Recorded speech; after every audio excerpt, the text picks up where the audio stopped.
Bismillahirrahmanirrahim. Bismillahirrahmanirrahim.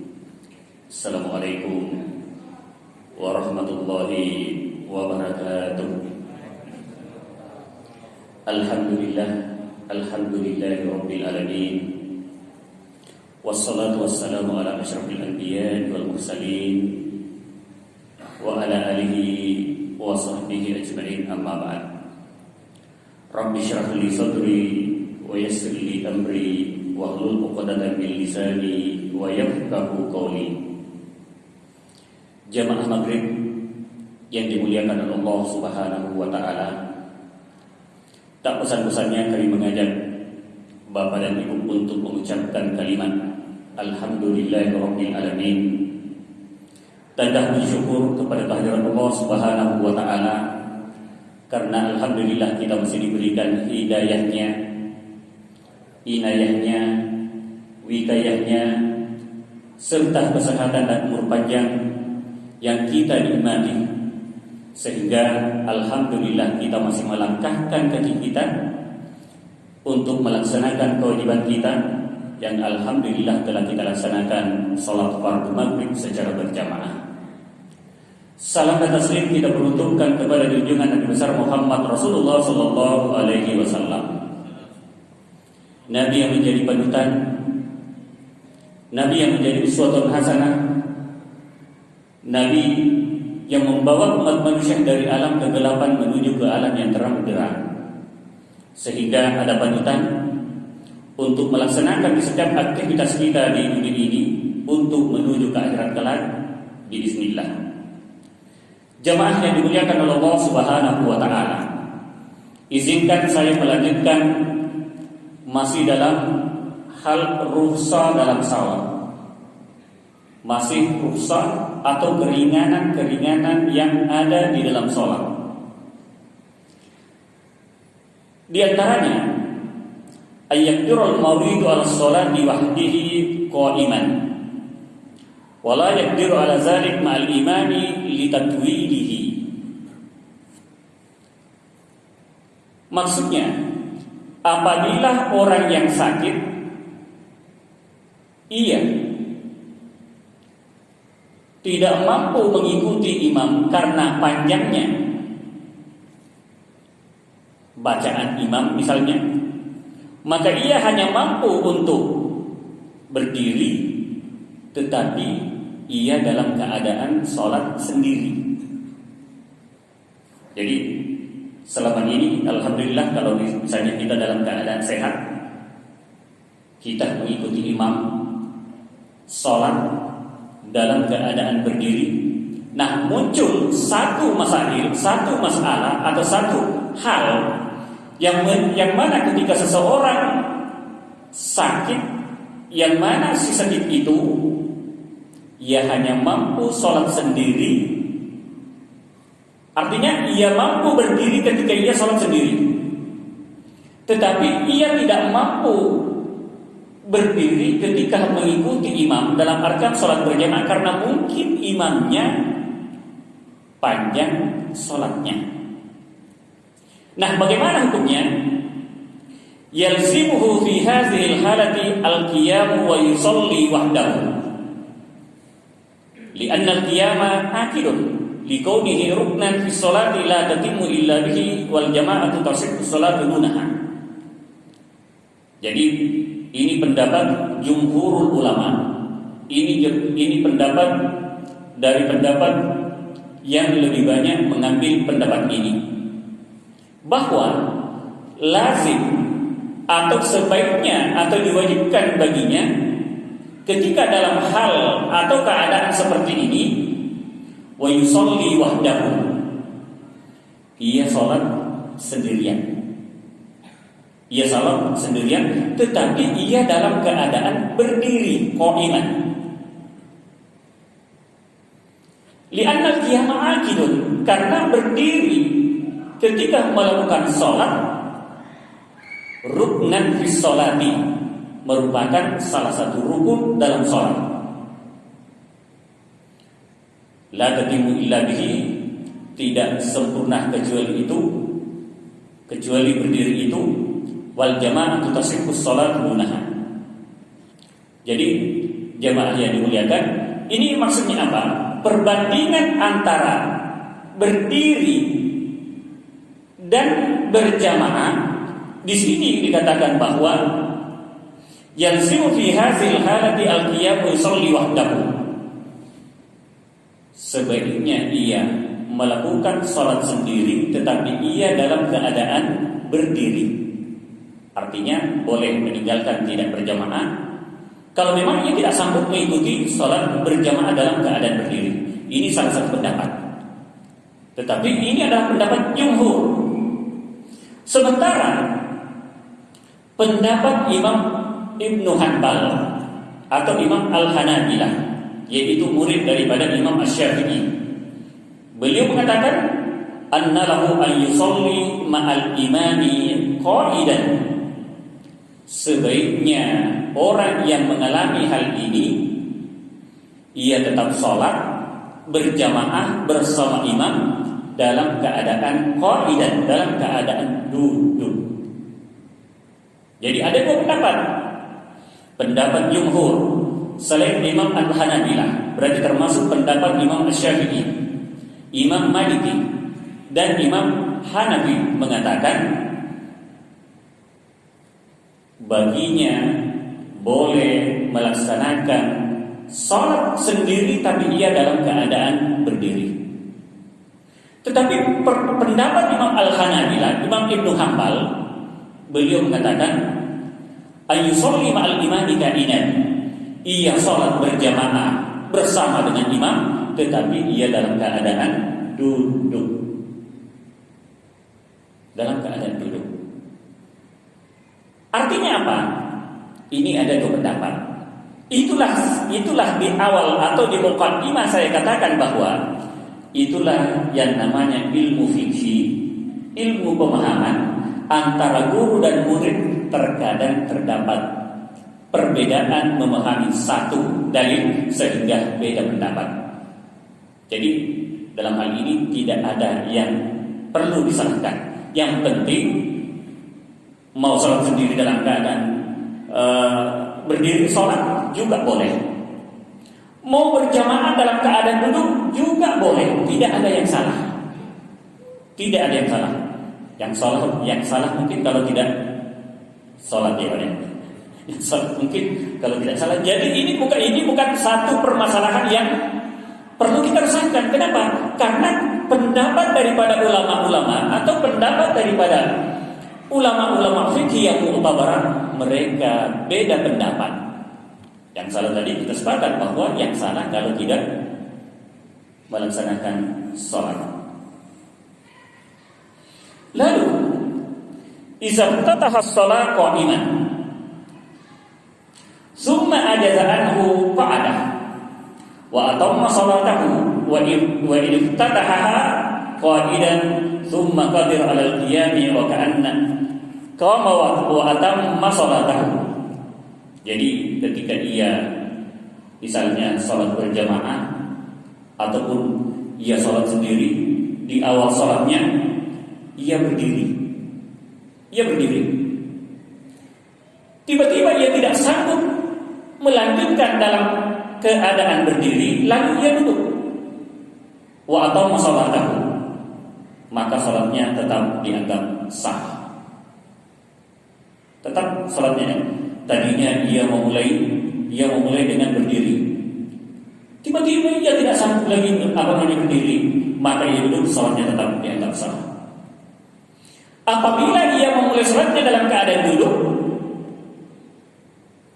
lalu ia mampu berdiri dan melanjutkan dalam keadaan berdiri, juga salatnya dianggap sah.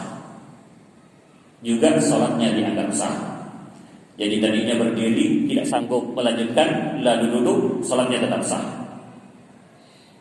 Di awal ia duduk, tiba-tiba ada kekuatan, ada kemampuan, ia berdiri lalu melanjutkan salatnya, maka salatnya tetap sah.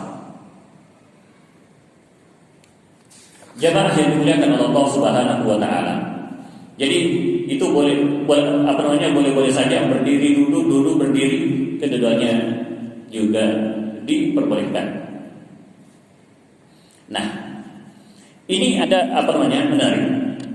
Idza ajazal maridu anil imani bi ra'sihi aw ma bi tarfihi wa nawa bi qalbihi wa la tasqutu as-salatu anhu ma dama aqluhu sabitan. Apabila seseorang sakit sehingga si sakit itu tadinya kan dalam keadaan rusak berdiri dulu. Kalau ia tidak sanggup berdiri, maka ia boleh duduk. Apabila ia tidak sanggup duduk, boleh baring. Nah, idza adasal maridu anil imani bi ra'sihi, apabila orang yang sakit itu ia tidak mampu berisyarat, melakukan salat dengan isyarat dengan kepalanya. Tunduk. Kan kepala boleh rukuk begini, sujud lebih ke depan lagi. Ini yang dimaksud dengan iman, dengan isyarat. Apabila tidak mampu melakukan isyarat seperti itu, wa nawa bi qalbihi, lalu apakah boleh dengan hatinya dia berniat? Wala tasqutu salatu anhu ma dama aqluhu sabitan. Jadi ini yang pernah saya sampaikan bahwa salat tidak pernah gugur pada setiap manusia selama akalnya masih berfungsi. Salat tidak pernah gugur pada setiap manusia selama akalnya masih berfungsi. Karena kalau berbicara tentang akal, kalau akalnya sudah tidak berfungsi lagi, itu tidak mukallaf, tidak ada beban. Contoh, orang tidur hatta yastayqadha. Orang tidur sampai dia terbangun, tidak ada beban. Kenapa? Karena akal tidak berfungsi secara penuh ketika manusia dalam keadaan tidur. Anak kecil hatta yabluga. Anak kecil sampai dia berumur balik, artinya belum mukallaf. Lalu orang gila, al-majnun, hatta yafiqah, sampai ia sadar. Jadi kalau selama hatinya berfungsi secara baik, selama hatinya berfungsi, selama akalnya berfungsi dengan baik, maka perintah atau wajibnya salat tidak pernah gugur Bapak Ibu yang saya muliakan. Kenapa? Meninggal pun kita, orang yang hidup wajib mensolati kita meskipun hukumnya salat fardu kifayah. Betul Pak ya? Kalau kita meninggal dalam satu kampung tidak ada yang mensolati kita, berdosa satu kampung. Artinya salat itu kita di masa hidup kita salat itu wajib, sudah meninggal pun juga salat itu wajib pada orang itu, yaitu disolati. Beda dengan kewajiban yang lain, seperti puasa. Kalau dia dalam keadaan sakit tidak mampu berpuasa, boleh meninggalkan puasanya, atau dalam keadaan uzur. Zakat tidak lengkap rukun dan syarat daripada hartanya, misalnya berkurang daripada 1 tahun atau tidak cukup nisabnya, maka gugur kewajibannya untuk mengeluarkan zakat. Demikian juga haji. Apabila ia tidak mampu secara finansial, mampu secara fisik, gugur kewajibannya. Meskipun nanti itu tetap diwajibkan, tetapi pada dasarnya gugur kewajiban itu. Nah,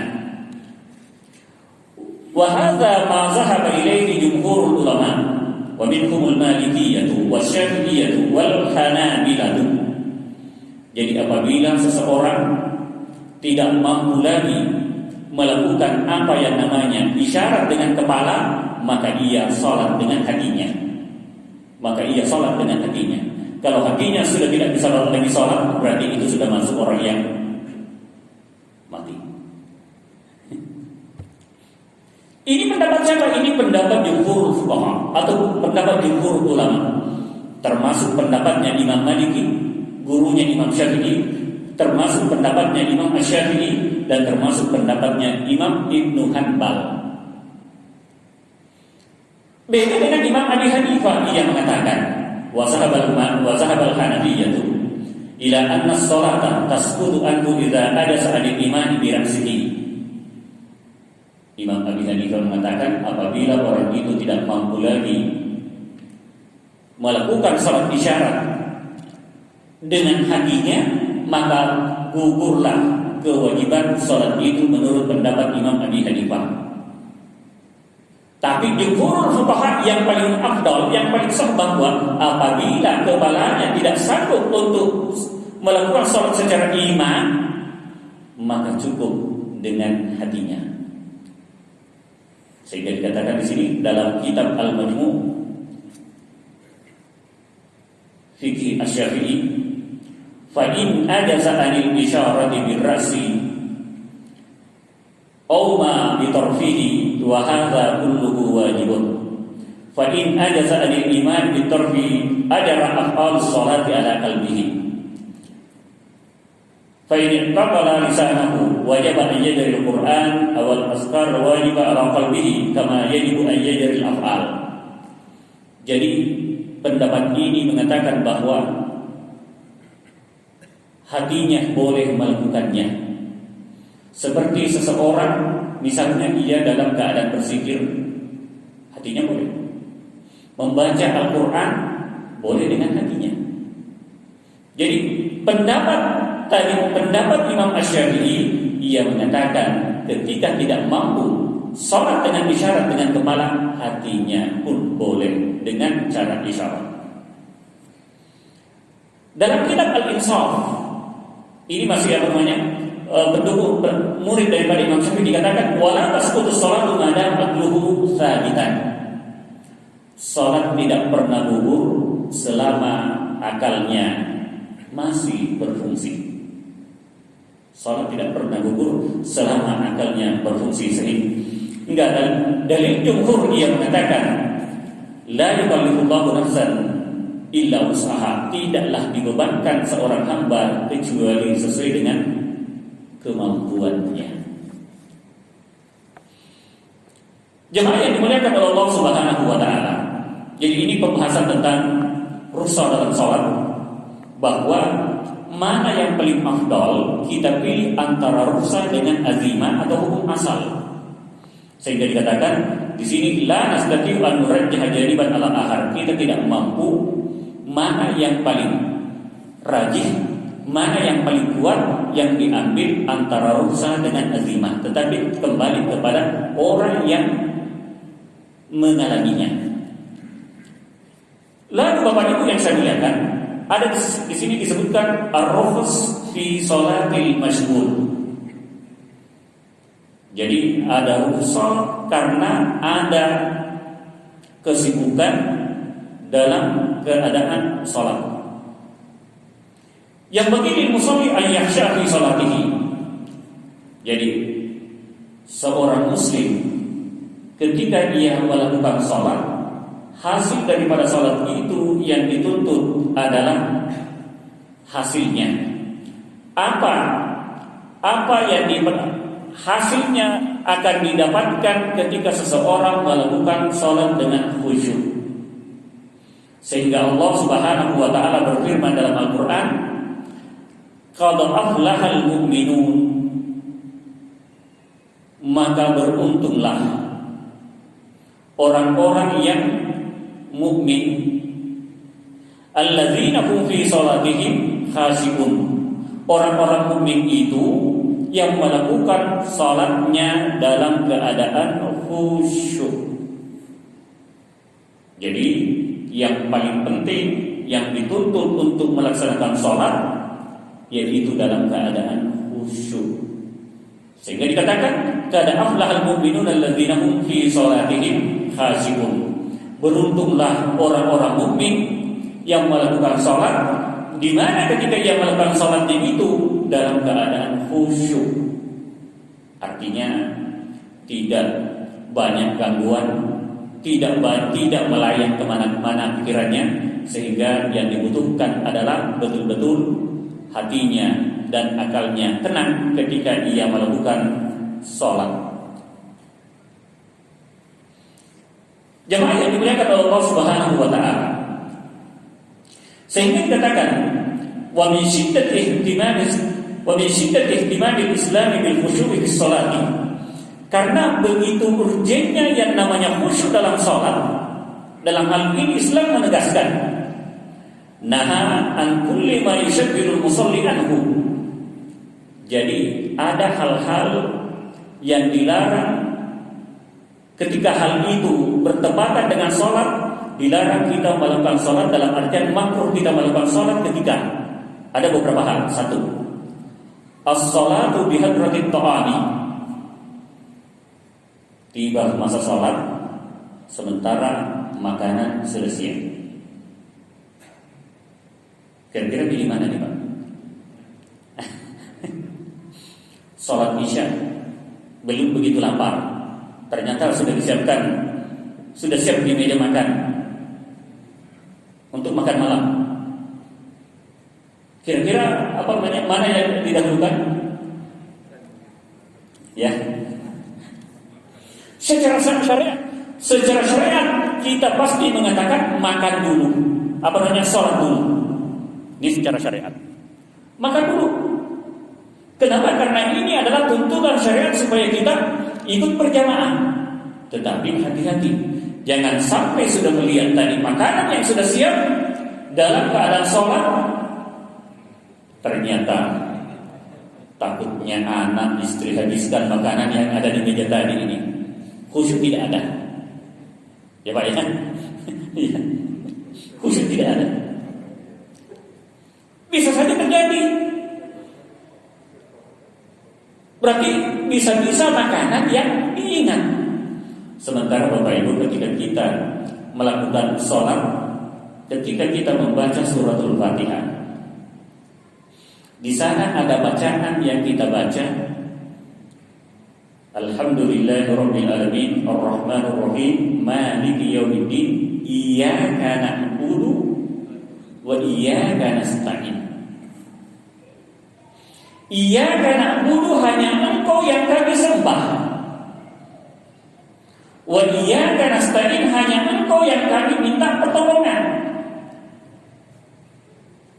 Kalau dalam keadaan sholat ternyata Bapak mengingat makanan yang ada di atas meja tadi, sementara ini adalah pengakuan bahwa ia waktu sholat isya.